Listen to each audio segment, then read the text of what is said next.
good evening, everyone, and welcome to Free. I'm Ryan. I'm the pastor and executive director here. This is Carrie. She is the associate executive director here.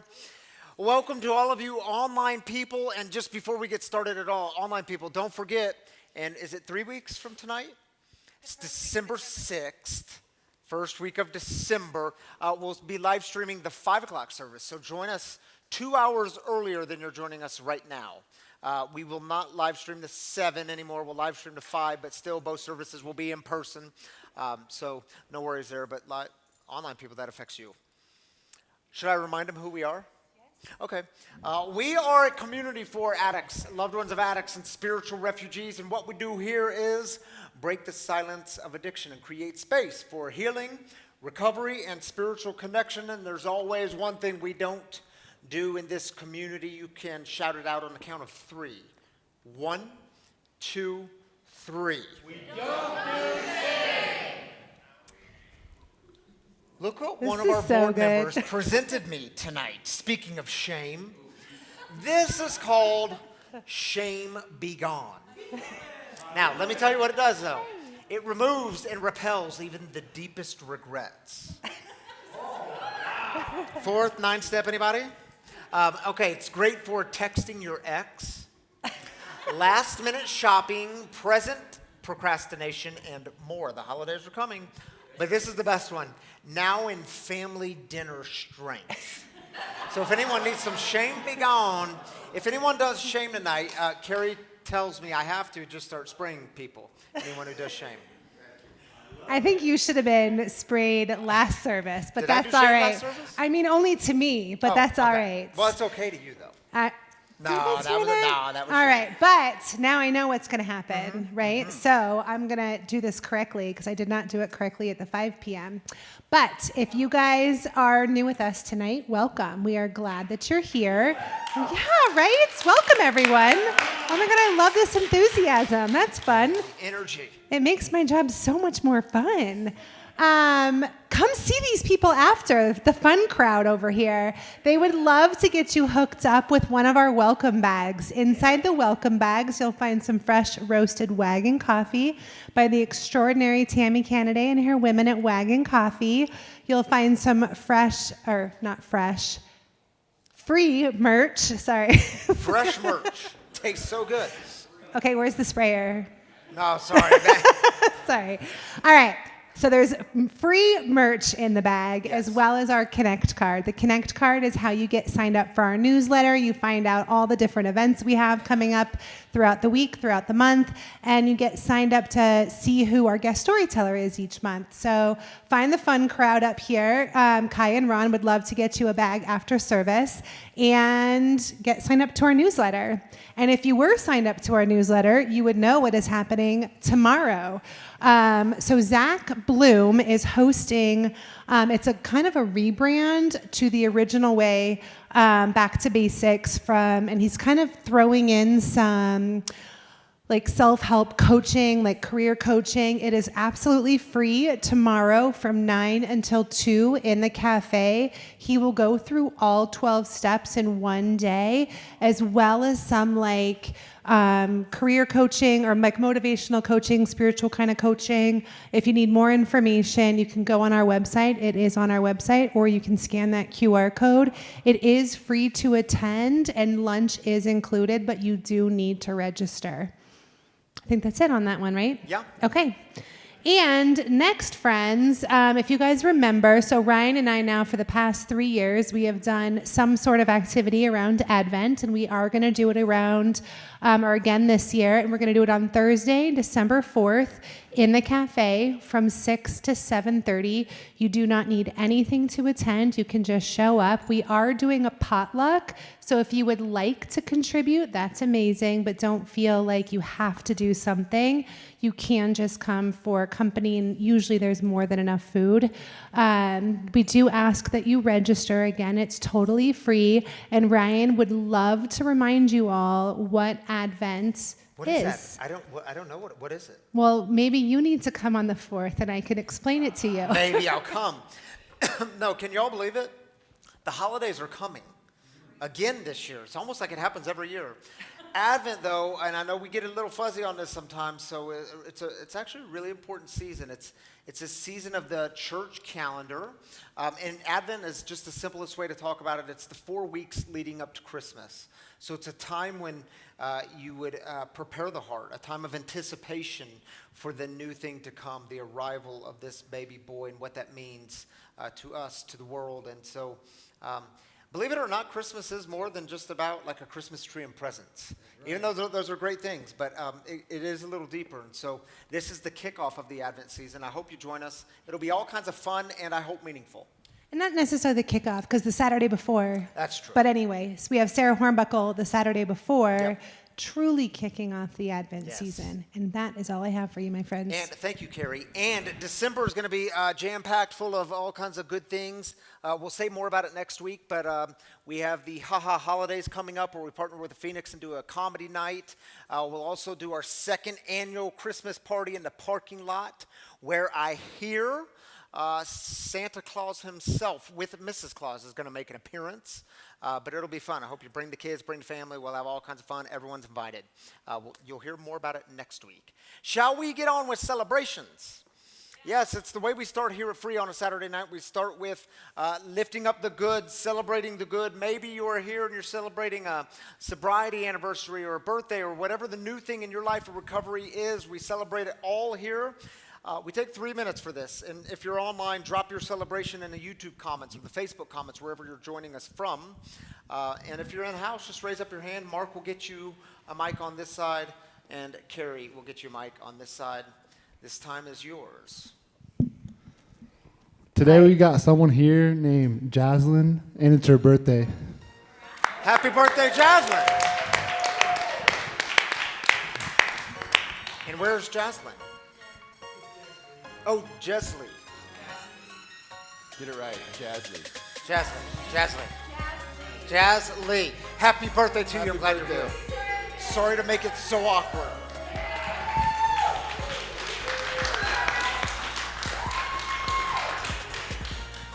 Hi, I'm Terry Ann, and yesterday I celebrated 18 years sober.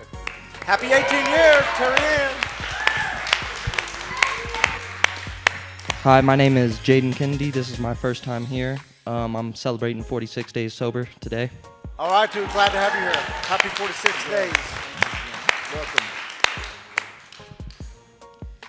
Hi, I'm Leanne. On Tuesday, I celebrated 1 year. Yes. Happy 1 year, Leanne.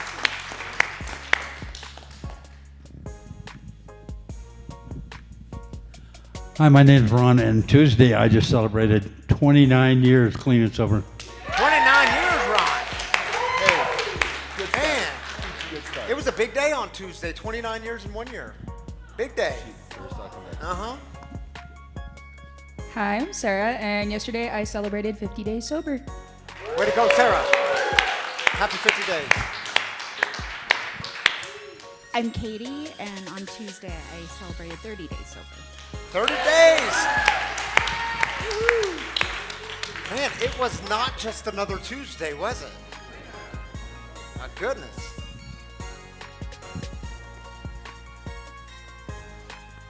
Anyone else? Come on, Kai, bring us the good news. I'm Kai, and I'm celebrating 974 days free of fentanyl. There you go, Kai, 974. Happy 974.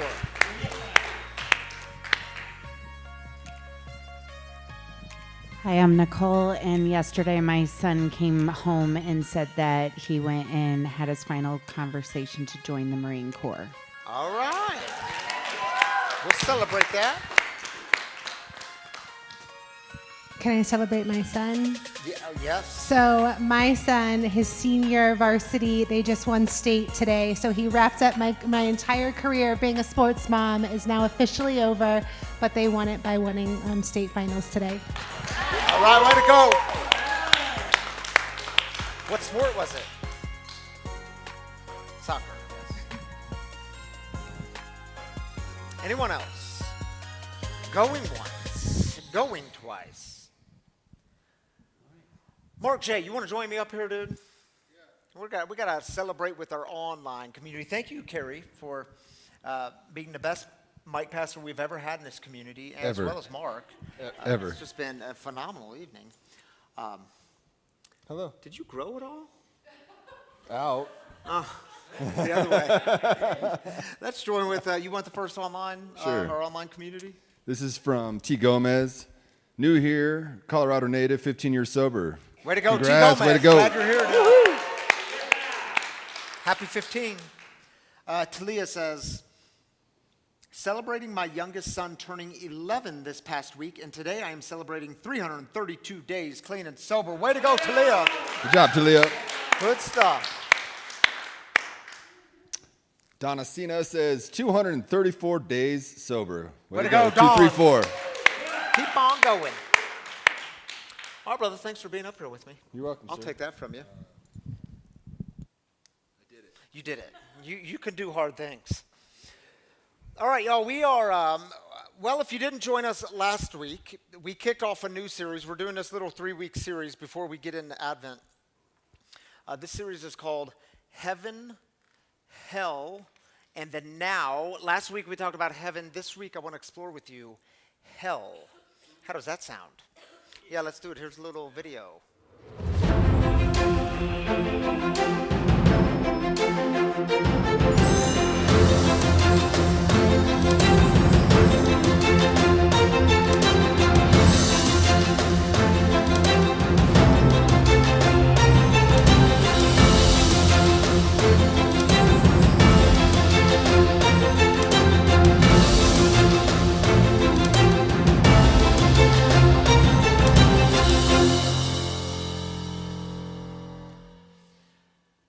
Well, my grandpa, whom I called Pawpaw, he was my best friend, and he was the most spiritual man I've known. And here's the thing, I did not see that until later in life. But this is the man who taught me how to pray and meditate. And he had a way of teaching me to meditate to where I didn't even know I was meditating. I didn't know this was meditation. I didn't even know what I was doing. But he had a way of like inviting me to get still and quiet and start at the toes and go all the way up to the head. And then 30 minutes later, well, I was at peace and I didn't know how that happened. He was also a very simple man. And he loved learning and reading and studying about the ways of God. He loved growing. That was just part of who he was. And I tell you that story to say, when I was a little boy, I used to keep prayer journals. I would journal my prayers. In fact, I still have some of those journals today. And what happens is when I go back and look at those journals, I see that as a little boy, I was so afraid of God. I was so afraid of God's punishment. I was so afraid of this God who was waiting to get people. I was so afraid of like eternal flames of fire, a place of suffering that God would send people to. And apparently in the 4th grade, well, I prayed for a lot of people. When I read through my journals, and top on my list was Pawpaw. And you might say, well, why were you praying for Pawpaw? Well, because you have to understand at that time in his life, Pawpaw was not attending church, and so this made him an outsider. And I had to pray to God that God would save him from these eternal flames of hell when he died, so he wouldn't get sent there. That's not the only thing he did. Also, he voted for the wrong political party. Not the political party that was handed to me as a child. He voted for the other one, and this made him an outsider. So I had to pray that God would soften his heart so that when he died, he would not get sent to the fiery flames of hell. And man, I look back at that little 10-year-old boy me, and I was always so afraid. You might have heard of rapture theology, where Jesus is supposedly going to come and rapture up all the believers, all the Christians, and they're going to be taken up to heaven, and it's going to happen any day now. Some even predict the day it's going to happen, and Jesus is going to take everyone up, but those who weren't true believers are going to be left behind. And what if I get left behind? I mean, what if I don't really believe enough? Or what if I'm not on the inside with God enough? And what if I'm left here to suffer? And then it was, well, what if when I die? I mean, that's that's going to be a problem, because what if I don't believe enough? What if I'm not on the inside enough? What if God is kind of against me and you're always working to earn God's favor? So I didn't just pray for other people, I prayed for myself. God, spare me from the flames of hell when I die. And you know, when I look back at that 10-year-old little boy, especially with things that were happening in my childhood, do you know what I longed for? Do you know what I craved? Was a God who said, I will never leave you no matter what, not in this life, not in the life to come. I will never leave you, and I cling to that God today. And allow me to make a very simple suggestion to you before we really get into things. If you have a framework of God or the spiritual that is rooted in fear, I would suggest to you totally get rid of it, because it will never serve you or others well. And let's talk about this one. Did you know in the Sermon on the Mount, this is considered like the bread and butter of Jesus' teachings. This Sermon on the Mount is found, it's by Jesus. Jesus gave the sermon in Matthew's Gospel, chapters 5, 6, and 7 of Matthew. You can read the sermon in about 18 minutes. We've talked about it here many times. At the end of Jesus' Sermon on the Mount, he drops these lines. Check it out. He says, go through the narrow gate. The gate that leads to destruction is broad and the road wide. So many people enter through it, but the gate that leads to life is narrow and the road difficult. So few people find it. Now, here's the deal, y'all. What I've experienced is that in religious circles, so oftentimes when we get to this passage, go through the narrow gates, well, it becomes a discussion about life after this life. What happens when you die? And it becomes a discussion about who gets in and who doesn't. And by the way, it becomes how do you get in?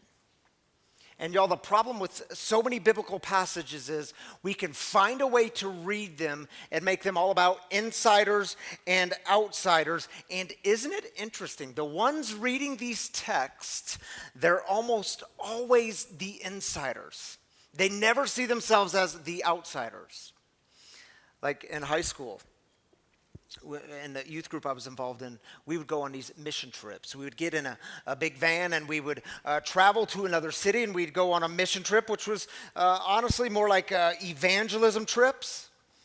And we would go to another city and we would, of course, do some good things. We would help people do some good deeds. But the real goal of the trip was to convert people, to get them to think and believe like us, so that when they died, they wouldn't go burn in hell forever and ever and ever. So as a 15, 16-year-old kid, teenager, I became used to rejection. It was like part of the evangelism game, and when we got rejected, we would wear it like a badge of honor. So I remember this particularly difficult rejection experience that I had on one of those trips, and it kind of shook me a little bit. And that evening, I went and found one of the youth leaders, and I was talking to this youth leader, and I was explaining what happened, and I'll never forget what he said to me. He says, Ryan, narrow is the gate. By the way, which passage was he referring to? The passage in Matthew, the Sermon on the Mount. Narrow is the gate. And then he says to me, Ryan, you just got to understand that some people are never going to accept what you give them. Even though we have the answers and we have the way to stay away from hell, we have that answer, they are never going to accept it. And when they die, they are going to burn in hell for an eternity. This is a popular image from my childhood. In fact, it's a painting, and it's a painting that I would be willing to bet still hangs on the walls of many churches still today. And think about, what does this image say? I mean, look at it. It says, this world, the left of the screen, well, it's bad, it's evil. Maybe Denver's in there somewhere in the city. And it's going to be destroyed, so don't really worry about this place anyway, because God's going to destroy it. And let me tell you the good news. Jesus provided a way for you to escape this place and get to a different place. And where do we escape? Well, to that big, beautiful, bright, walled-off city known as heaven. And how do you get in? Do you see that narrow gate?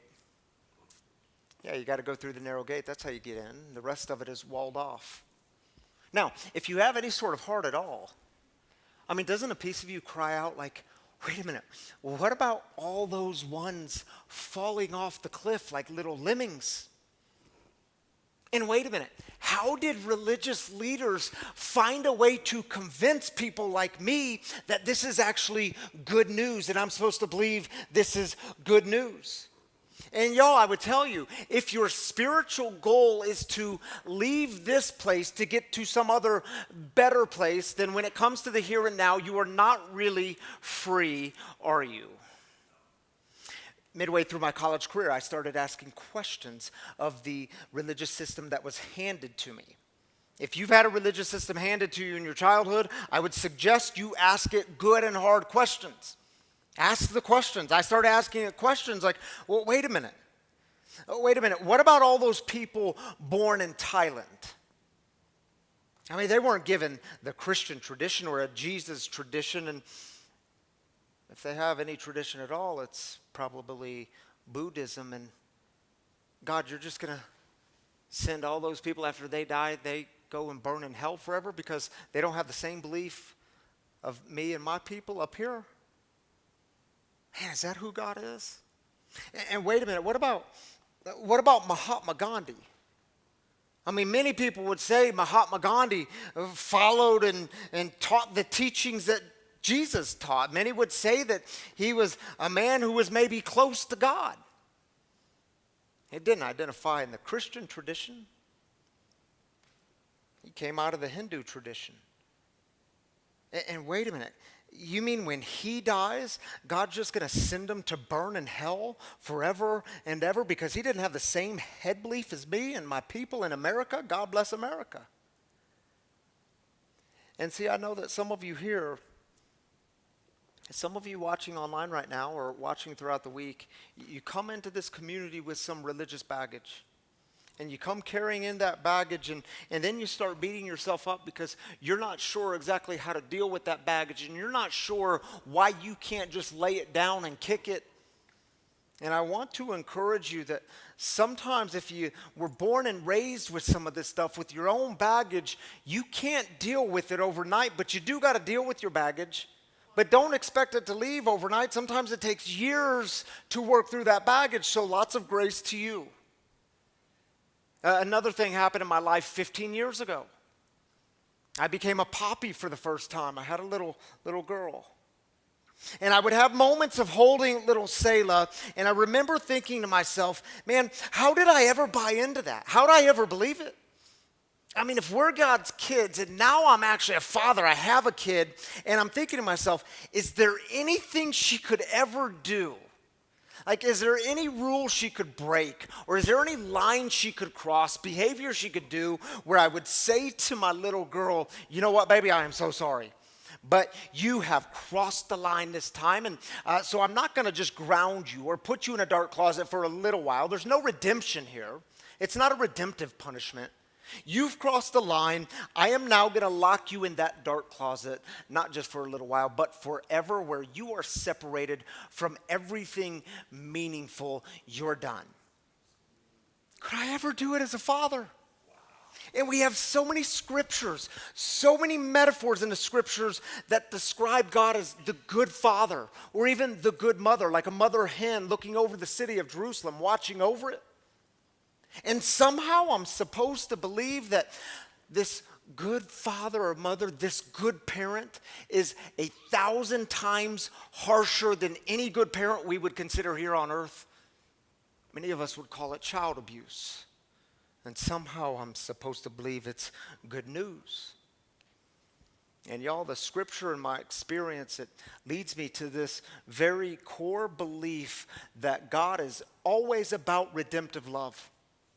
If God can send God's beloved children to a place of fire and torment forever and ever and ever, well, I would suggest to you there is nothing loving about that God. There is nothing redemptive about that God.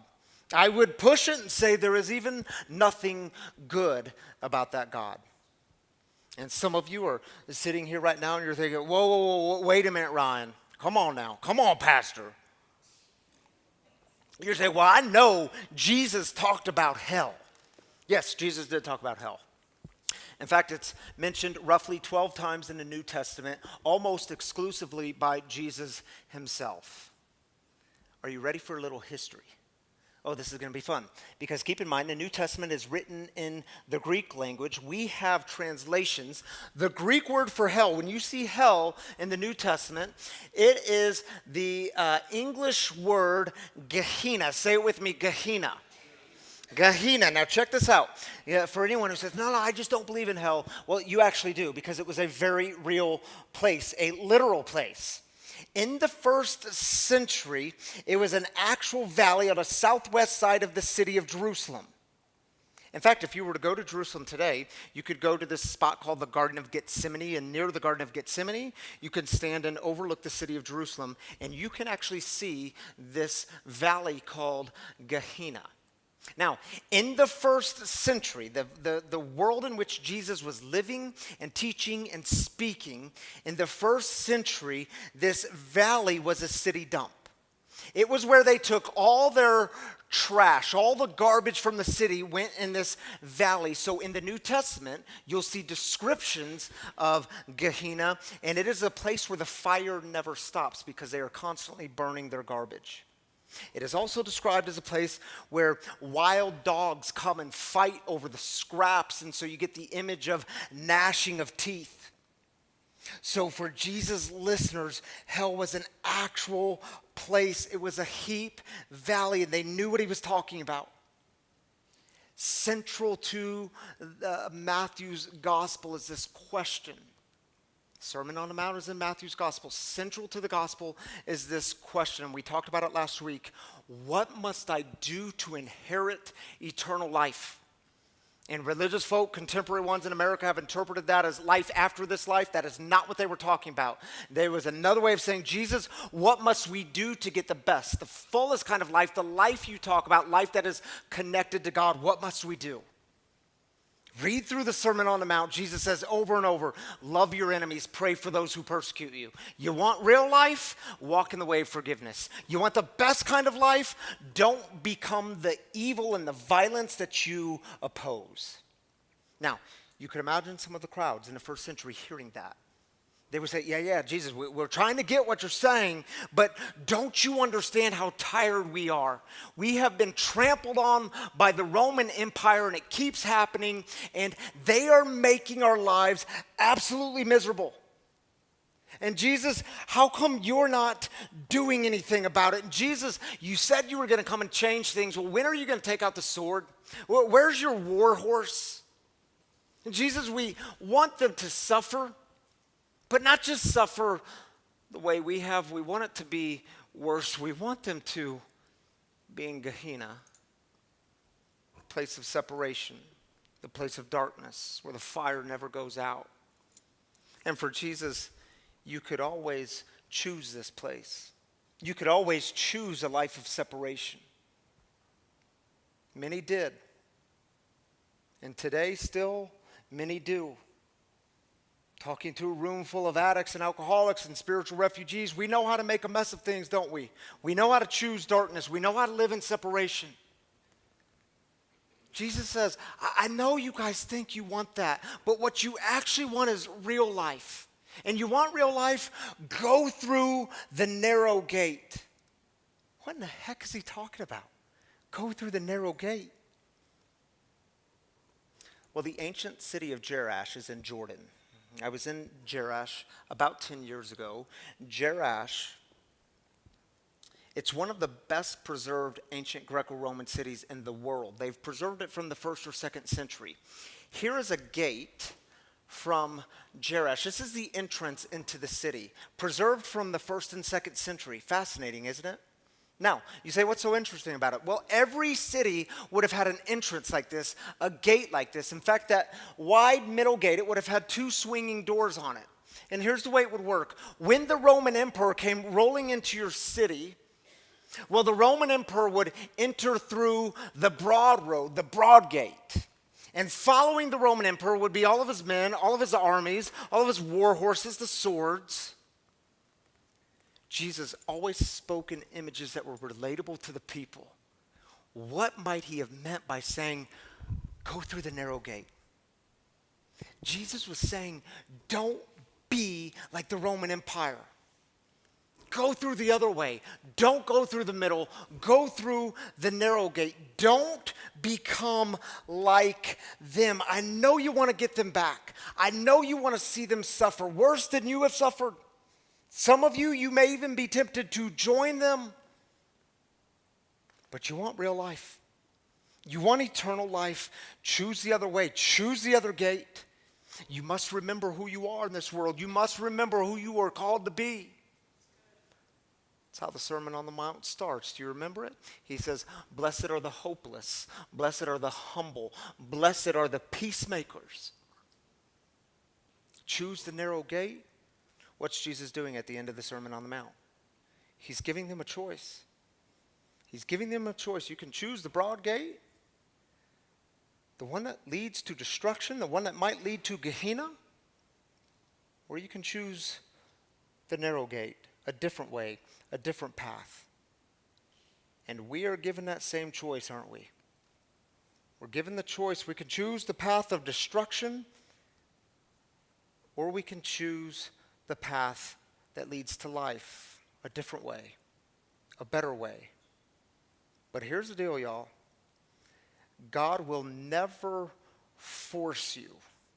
You get a choice because you have free will. And see, if I were to ask you, do you believe in hell?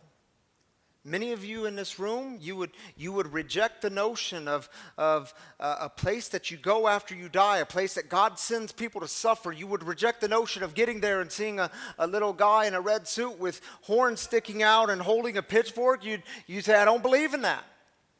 But in the same breath, you would go on to tell me that you've been to hell and you could describe it in great detail exactly what it's like. It's why in recovery, we say religion is for people who fear hell. Spirituality is for those who've been there.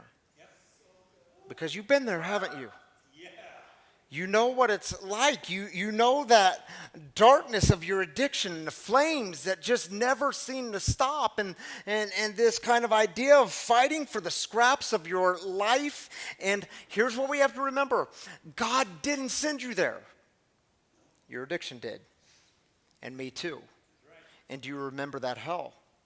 The darkness, the isolation, the loneliness, and would it ever stop? And this thing is so cunning, baffling, and powerful. And then you're picking up again and you're thinking there was no way out. That was hell, wasn't it? Right then, right there, that was hell. And isn't it true? Recovery didn't open the gates of heaven and let me in, but recovery opened the gates of hell and let me out. And y'all, I'll say it again this week. I said it last week. I believe here that our work here at Free is to always create a little bit of heaven right here on earth, which I think means we are going to rush the gates of hell and help crank those things open. I think it means we are always going to stand for and fight for those who are going through hell. Amen. And I'll close with this. In my experience, and in my limited theological understanding, God always acts in grace and redemptive love. Which means this idea of a God who is ultimately going to send some people to this place called hell where they will suffer forever and ever and ever. Well, that idea is not faithful to Scripture. It is not faithful to a loving God. It is an idea that is only faithful to a particular doctrine and dogma. And some of you might be wondering, but wait a minute, Ryan, you never really addressed the question of what happens after you die. Okay, we talked a little bit about that last week, but no, Ryan, you never really addressed the question of what about those bad people?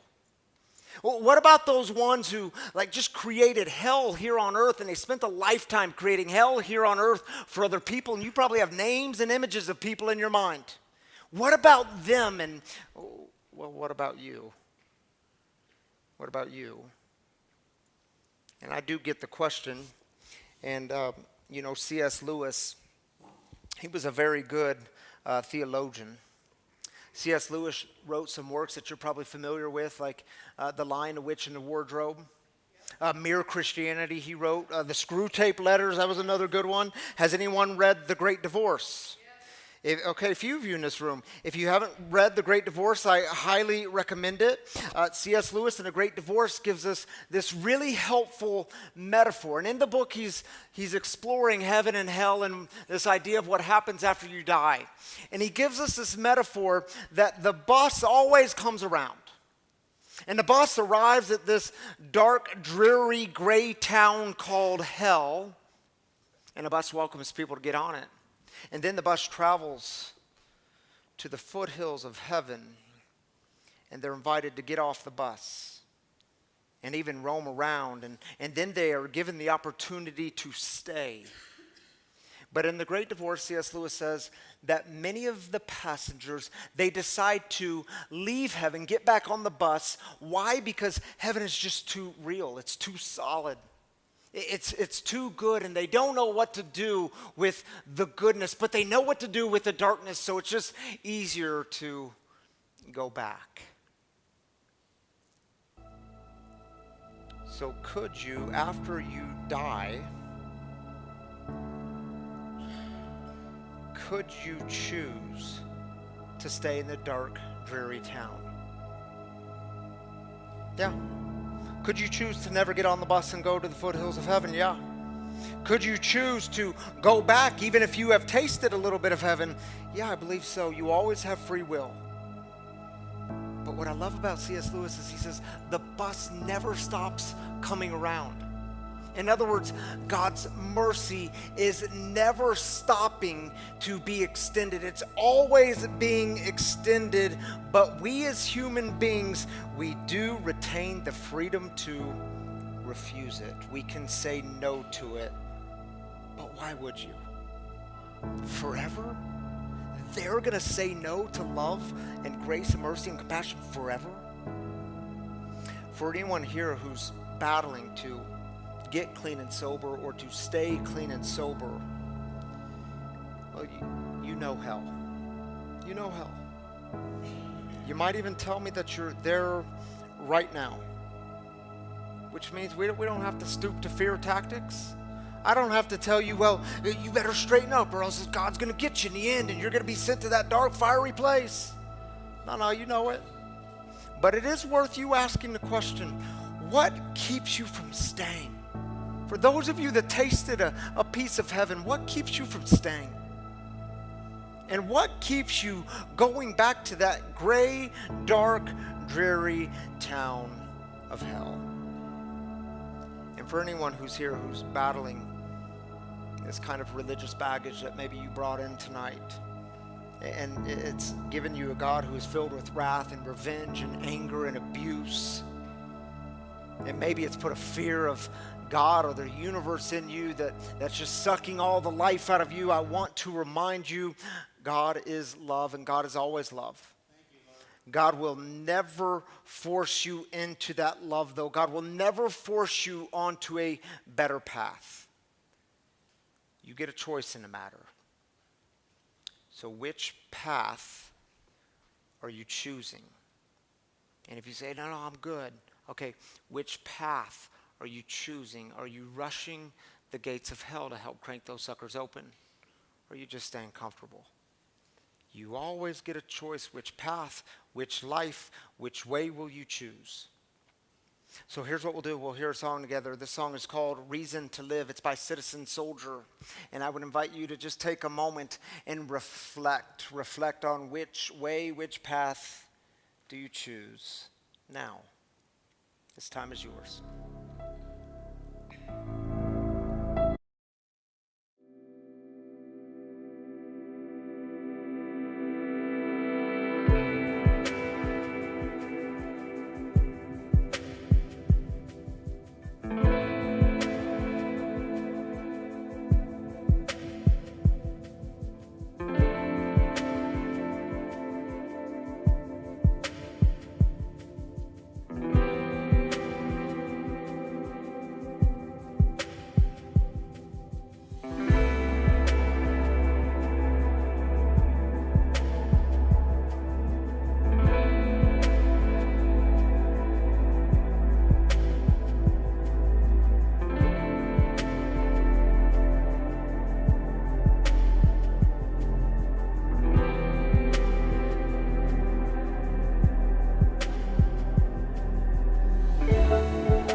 Can you hear me? Hi, welcome back. If you are new with us, you should know that every single week we invite a community member up into the living room to share some of their experience on the topic at hand. This one is super fun for me, and for all of those who are at home right now or watching us on the internet, if it wasn't for our next guest storyteller, none of that would be possible. So this is pretty cool because I actually get to work with this guy every single week, and he does all of this, the lighting, the sound, the cameras. So he is one of those hidden faces around here that we don't really get to see very often. So I've been asking him to be a guest storyteller for weeks now. So can you please do me a favor and help welcome Chance to the living room?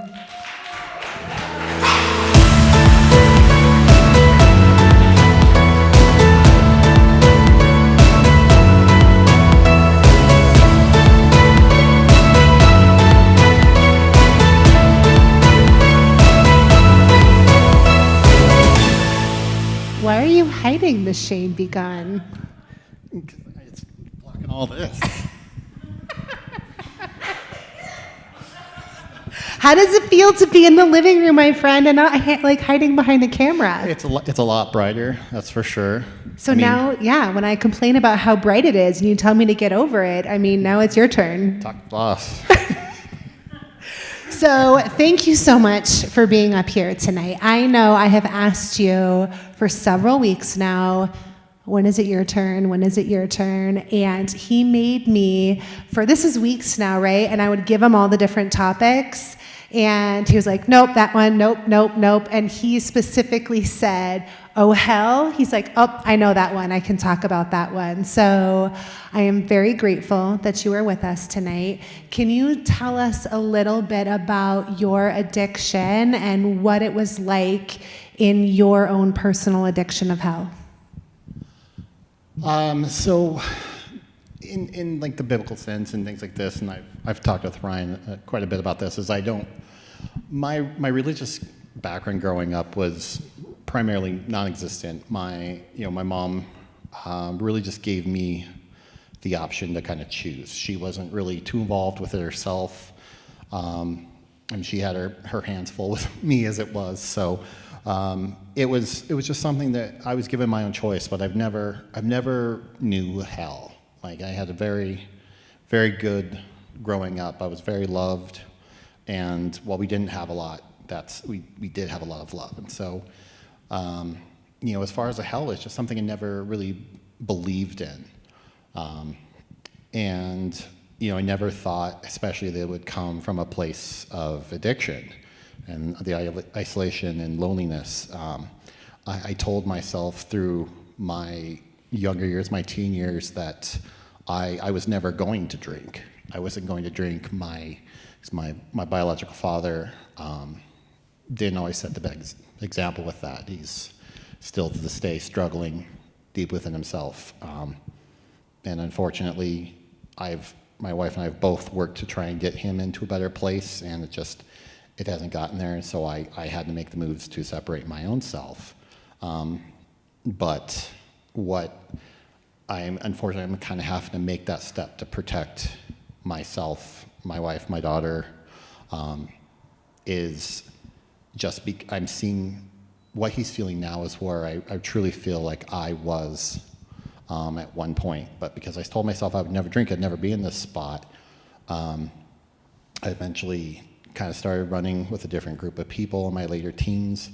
And, I ran in, I met a girl at the time who was kind of in that life, and to feel that belonging and to feel that just acceptance of, the cool kids are being part of that crowd, I broke my word to myself that I wasn't going to do it. And eventually, that very first night was a complete life changer that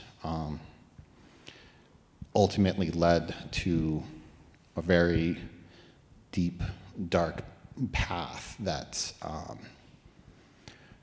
went on for a number of years.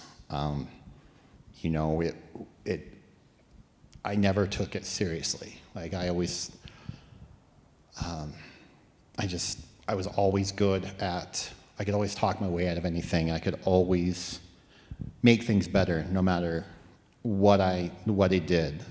With every drunken blackout, with every run-in with police, no matter how many times I got caught, no matter how many times I did things that hurt those closest to me, it never came back to get me. And I always thought, because of that, I was invincible. I could do anything. Like I said, a lot of legal trouble, but with all of that, I never spent a day in jail for it in my younger years, and so I took it for granted until, I was in a very long-term relationship that ultimately, when it ended, kind of started to set me back and start the wheels in motion that my drinking was killing my relationships.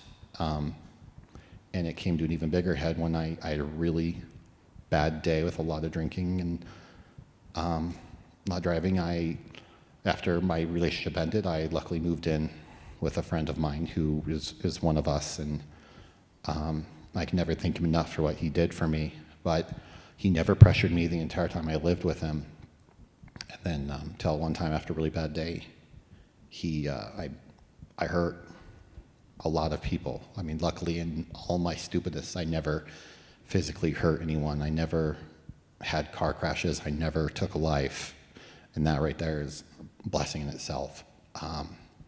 But I was great at emotionally hurting those that were closest to me, my mother, my younger siblings, my best friend of 34 years even, who for some reason or another is still sticking around for me. But there was a time when they all stepped back from me after a really bad incident. And I realized at that point that my hell was complete isolation. As my family, I no longer, when I used to drink to feel wanted, it included my family, and my friends no longer wanted me because of my drinking. And it's when they are the most important thing to me is when I realized that that's where it needed to try to wrap up and start to come to an end. And I know this is not uncommon in this community to be surrounded by these examples of recovery. Thankfully, you had your friend, but it also still takes that active choice. Like, you still had to believe that you could get out of the hell of that your life was in. So what did that moment look like? What was that final decision that you knew that you had to do something different in order to achieve the different life you were hoping for? It took a really, as I mentioned, a really nasty day where I said a lot of hurtful things to my mother, my siblings, my stepfather, all caught on camera by the guy who installed it. And it caused such turmoil and hurt. But when I sat down, after I went back to my buddy's house, after I ran my car into the wall into the garage, I came inside and I sat down in my room just in tears. And he came down, and he's the epitome that we speak of all our values in here. No shame being the biggest one. After a long time of knowing him and living with him, he sat down next to me, put his arm on my shoulder, and he was like, if you want to come check out a meeting with me, you're more than welcome, because I knew about his time and his sobriety and everything with it. So he invited me in. He didn't force me. He just opened that door, and I decided to step through it. It was, the very first meetings were a little challenging, but when it came around my turn to introducing myself, I had no problem at that point saying who I was and what my problem was. And it felt, everybody talks about freeing that first time, and it really was. And as I kept, staying with it and keep going to it, I started to feel better and better and better about myself. But it unfortunately didn't set in all the way until I made yet another poor choice in the state of Colorado. Had to step in for a bit. And at that point, I had to, the isolation was then sleeping on a cold steel plate with a blue pillow for some time and to really stop and think about what I was doing. But it didn't stop me from, at that point then, staying with the program and staying true to it, because it wasn't very far into it that, they always say new in the program, don't start new relationships, don't 13th step. It only took probably less than 10 meetings before I fell for a girl that stepped in the meetings in her own turmoil, who, I could relate to and said a lot of things I immediately just gravitated to. And she's now my wife of 3 years, and she's with us every week, and it didn't take long for that 14th step to come along. She's running around at the daycare right now, playing with her friends, and they've become the light of my life. And because we both share the same journey,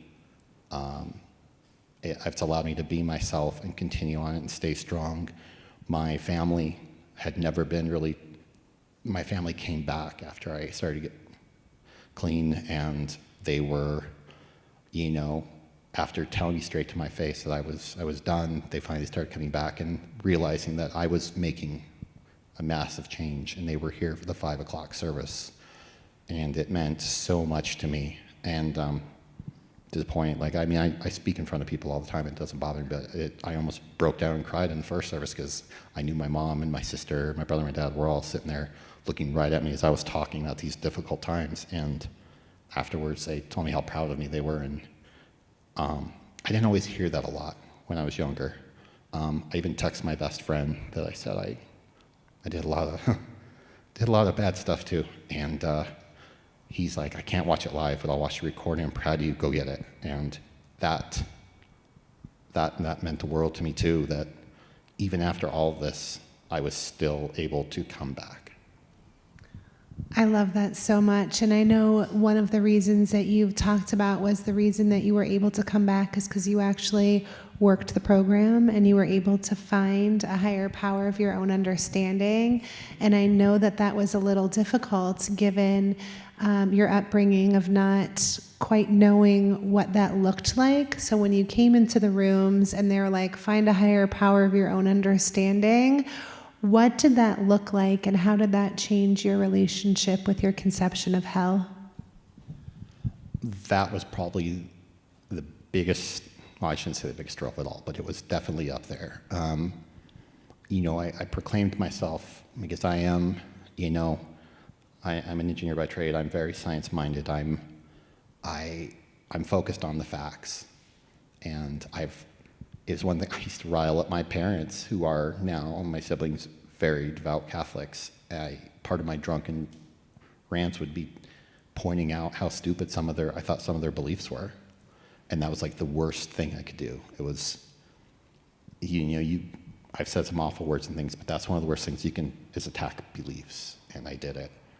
And because I didn't have this belief of God, but I've had a few events in my life that point so glaringly to a higher power, where I have called God out, screaming, and he has responded immediately. I mean, even to a point where a near lightning strike within 40 feet. One time I did it in the rain, and no joke, and I realized, and this was after one in my childhood that really kind of protected me, I always knew that was there. And so I've never been truly atheist, agnostic, probably close, but I always knew there was some God. Hell I've never believed in, because I believe in redemption, and I believe that there's always a place in your higher power's heart, no matter what you've done. And like I said, I've had talks with Ryan about this to where my beliefs are, and it's all about redemption. It's always about, you can always come back, no matter who you've hurt, what you've done, even though those ones we really never want to allow it, I can proudly say I don't hate anyone. In my whole life, I've hated one person, and even after going through this program, I gave that up because I know it wasn't worth it, and I know that person deserved redemption even. So it's, even in your complete isolation where you feel everybody's against you, sometimes you have to common denominator, find out you're the problem. In our community, like you said, right, we do welcome people back time and time and time again. And obviously, I absolutely adore this community and find it an absolute privilege to work here. You volunteered here for 2 years before you came on to our staff. Many of the people who are back there now helping you to even be able to do this, many of them are volunteers as well, including our cafe staff, our home team. I mean, this takes an amazing amount of volunteers to make this place work. What was it about Free that made you feel that this was one place that you can come in and find that community? For that whole reason you said you started drinking, you finally found it in recovery, but why specifically Free? So I had I shouldn't say a lot, but I had a few run-ins with religion when I was younger that gave some really just off feelings about it. And none of which that were my family's doing or my parents' doing. It's just my own situations I put myself in. Not necessarily put myself in, but as a child, I was put in some situations where religion really kind of came to bite me. And I shunned away from it for a very long time. When I would go with my parents or my family, when there would be, communions and baptisms and, things of that nature, I would always show up and I would always respect the religion when I was sober. And it's, when I came into Free, my wife had talked about it for a while. She used to go to the old location over on Arapahoe, and then when this location was built, one night she decided to bring me to Free, and just immediately it didn't feel, you could feel spirituality and presence, but you felt acceptance. When I stepped inside the very large Catholic church that my family attended for many years, I felt like, the floor's getting hot, so if that hell's existing, it's there, it's heating up, my shoes are sticking, but it was, it never felt right. I couldn't wait to get out. When I came to Free, I couldn't wait to come back. I walked in the doors with my wife, we sat down, and I was like, okay, this is different for me. These people are nothing like me. They don't have my same beliefs, but looking around, they really did. And I told straightforward, it's really funny. My very first service here, I ran into my very first girlfriend, and I was shocked. She was here because she was supporting someone else who had a really bad habit, but she worked in the industry of addiction, and I was shocked. I hadn't talked to her in many years, and I was just surprised, like, wow, okay, even my early years coming back around, seeing her again and being able to introduce her to my fiance, it was like, wow, everything is really coming full circle. And then I know that another friend of mine from my early elementary days all the way up through high school and after, I ran into her here a few times. I know she watches the broadcasts because, well, I control them. And I know that she's there, and it really makes me feel good that, wow, we started off on these same paths and we still end up in these same paths, and how grateful we are for this place, because it's difficult taking every Saturday night out of your schedule to be here, but it's so worth it. It gives me meaning. We have the best jobs in the whole world, I think. To the person who is still out there, maybe they're watching us online and they're just feeling completely isolated, scared to walk through the door. Maybe they're sitting out there completely living in their own version of hell right now, too scared to speak up. What would you say to that person tonight? If you're even watching this or you're here, you already know you're already taking your right first step. You have to be open to it. You have to be open to staying on board. I talked about in the last service, and it preempts making Ryan tell the wagon story, but it's, you know, the wagon is, you know, it doesn't just come once. You have one opportunity to jump on. You can jump on and jump off. That wagon keeps coming around and coming around. And all you have to do is stay on once. You stay on once, and you're going to get to where you are. I have fallen off that wagon. I've tried to do this for the wrong reasons, for, you know, for relationships, for family, for jobs. Like, sometimes you have to do it for yourself. Amen. If you don't do it for yourself, you won't do it. Like I said, I even had legalities telling me to do it, and it still didn't work for a little bit. And it eventually took to wanting to do it for myself, ending up with, you know, I'm so blessed. I've got community. I have the majority of my friends now are from the program. Like I said, my wife, my child, my friends. You know, it's amazing once, you know, you come into it, and the opportunities and the avenues it opens. My career is taken off just because I let that door open and let myself excel. Thank you so much. And if you guys don't know him on a personal level, anytime you guys are walking out the back door and you see that like tech room open, stick your head in and say hi, and thank all these guys and all the volunteers in the back and all the volunteers in the cafe and the home team. Again, it takes an amazing amount of people.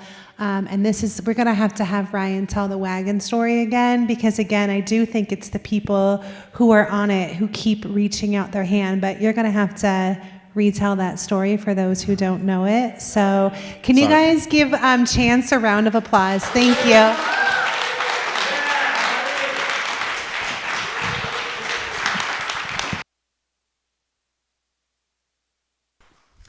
Chance, me and Weston were holding down the tech team in the back while you were doing your thing. So, several years ago, I was on a tour. I was taking a tour of the LA Rescue Mission, the largest rescue mission in the country. And the executive director was giving this tour, and he took us up to the top floor. And on the top floor, they have all their memorabilia, all their pictures, and there was one picture on the center at the top, and it was this old photo of a black and white wagon. And I said, dude, what's the story behind this wagon? And he said, you don't know the story of the wagon? I said, I do not. He said, let me tell you the story of the wagon. And it was this photo right here. He said that this wagon, it's how they got started. It's how the rescue mission got started in the late 1800s, that this wagon would leave the premises and go to the roughest places in LA late at night, and they would hand out like food and clothing and Bibles and other things. And then at the end of the night, they would welcome anyone who wanted to get on the wagon and go back to a place of recovery. Now, what happens when you get a bunch of drunks on a wagon? Some of them fall off, but he said when these people fell off this wagon would stop, and the sober ones would jump off and help the drunk ones back on. Why? Because they knew where they were headed. And I heard that story, and I thought, man, if we ever start something new, a wagon's going to be the central image. And today at Free, a wagon is a central image. It lives just outside these doors. We do baptisms in the wagon. In fact, the very first gathering in 2018, the first thing we bought was a little wooden wagon. We met in our backyard, and we put this little wooden wagon up against the tree, and it has been a central image here at Free. Why? Because we know where we're headed. So the hand is always reaching out. That's the story of the wagon. Yeah, it's a good one, isn't it? All right, y'all, the way we close down here on a Saturday night, we open with celebrations and we close in a similar way, but we call these things heartaches. Maybe you've been carrying around burdens this week, some heavy stuff, and you haven't let anyone in, and you try to carry it alone, and you find out that you suck at carrying it alone, and it's why we have a community. It's why we have people. It's why we have a God who hears the cries of the people. So we take 10 minutes for this. If you have a heartache, a burden that you would like to put words to, if you need some prayer, some encouragement, some lifting up, that's what this time is for. Did we hand out mics? 2 people have mics. Mark J. has a mic. Terry Ann has a mic with celebrating 18 years sober today. Wow. Yeah. If you're online, just drop your heartaches in the Facebook comments or YouTube comments. We'll join with you there. And house, just raise up the hand and they'll get you a mic.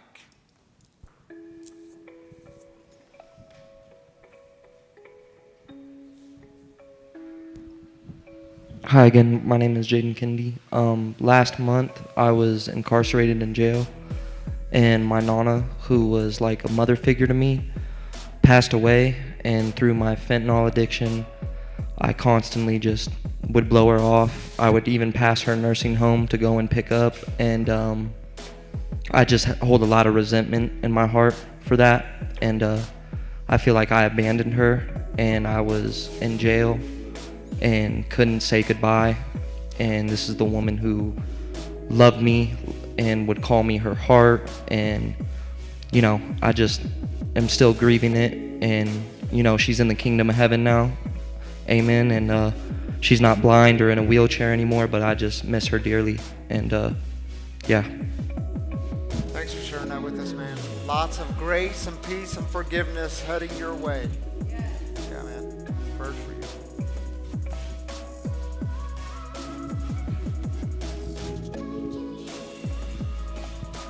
My name is Sarah, and Monday morning, my dad is undergoing major heart surgery for the second time.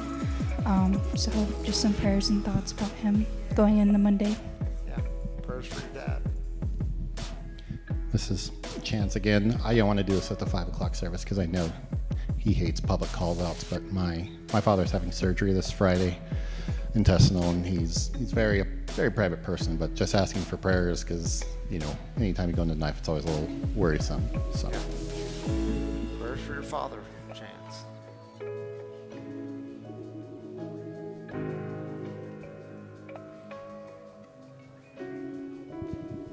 Others.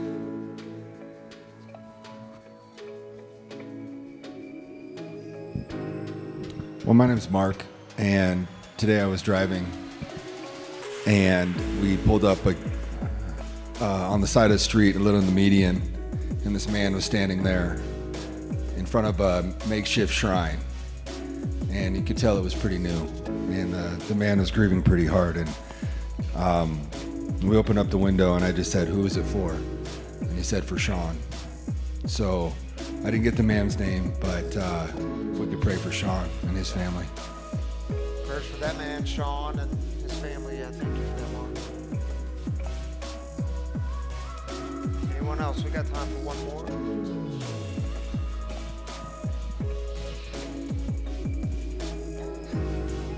My name is Robbie. I am 52 days sober today. I know they say that it's not a good idea to make a geological move in recovery. However, I'm not planning on going back to Kansas City. I'm just done with that life, and so I am trying to build a new life out here, and I would just love some positive vibes. Yeah. Prayers for you, brother. I'm glad you're here. Thank you. Yeah. Way to go, Robbie. We got one more, yeah. Hi, I'm Abby, and I think on Wednesday I gave myself a concussion. So if I could have prayers for that, that would be very appreciated. Yeah. Prayers for you, Abby. Glad you're here tonight. Mark, you want to join me up here again? Sure. All right, dude. We'll join our online community. Oh, thank you, Terry Ann. All right, you want the first one? Sure. This is from Travis Gallegos. Hi, please pray for me to walk through this fire. Prayers to you, Travis. Hang in there, buddy. Yeah, glad you're here, dude. Stay connected. You are not alone. Yep. No. Stephen says, please pray for Kevin. Gave his life to the service of others, first with diagnosis of ALS and now cancer necessitating major surgery. Thank you. Stephen, prayers for your friend Kevin, lifting him up tonight. Yes. Glad you're here with us. Thank you, Mark. Oh, we have another one. This is from Suzanne. I asked for many prayers for 2 young men and their families. These young men want sobriety, but are struggling to figure out if it's worth it. Yeah. Is it worth it, Mark? It's worth it. This dude can affirm it is worth it. Prayers for them, Suzanne. Glad you lifted them up. And T. Gomez says, I'm tempted to relapse after 15 years sober.